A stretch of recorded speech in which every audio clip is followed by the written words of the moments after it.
Prenez davantage de gras pour maigrir. Pourtant, c'est la légende du gras qui fait grossir qu'on enseigne aux enfants dès le plus jeune âge et que pour réduire son apport en calories, le plus efficace est de réduire les graisses. Mais avant cela, pour recevoir le guide de conseil gratuitement, je vous invite à cliquer sur le lien qui se trouve dans la description. À la télévision, on nous répète qu'on ne doit pas manger trop gras, trop salé, trop sucré. Des chercheurs ont dressé le bilan. Je vous en parle juste après ça.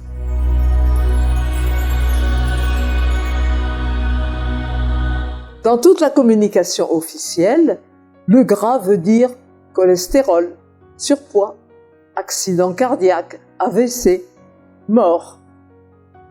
Pourquoi manger moins gras fait grossir? Depuis 1965 environ, la part des graisses de l'alimentation a diminué de 45% à 34% des apports journaliers. Celle des glucides a augmenté de 39% à 51,2%. Quelles furent les conséquences? Le poids moyen d'un adulte augmente de 3,6 kg.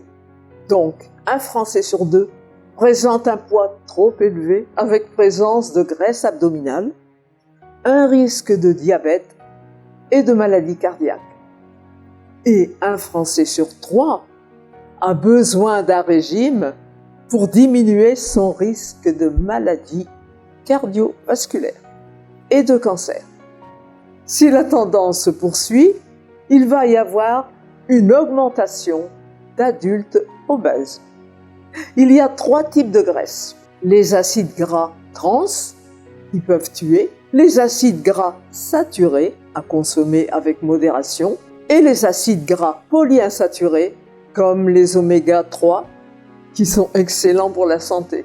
Les acides gras trans se trouvent dans les biscuits, les pâtisseries, les pains industriels, les margarines, les pâtes à tartiner, les crèmes dessert, les glaces du commerce, les viennoiseries industrielles et les chips. Ce procédé de fabrication implique une forte pression et une haute température. Ces acides gras augmentent le risque de maladie cardiaque et de cancer. Les graisses saturées, le beurre ou la graisse de coco sont idéales pour la cuisson à feu vif, car elles sont plus stables à la chaleur. Les graisses polyinsaturées réduisent le risque de maladies cardiovasculaires. On les trouve dans les oméga 3, dans les poissons gras, le saumon d'élevage, les sardines, les maquereaux, les harengs, les anchois, l'huile d'olive et de colza. Elles sont anti-inflammatoires et réduisent le risque de maladies liées aux inflammations.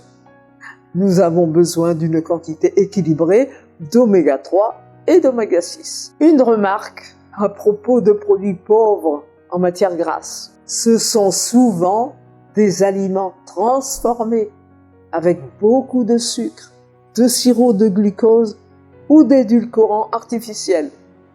Il est donc conseillé de faire attention à la qualité de ces graisses et de prendre du vrai gras qui vous veut du bien.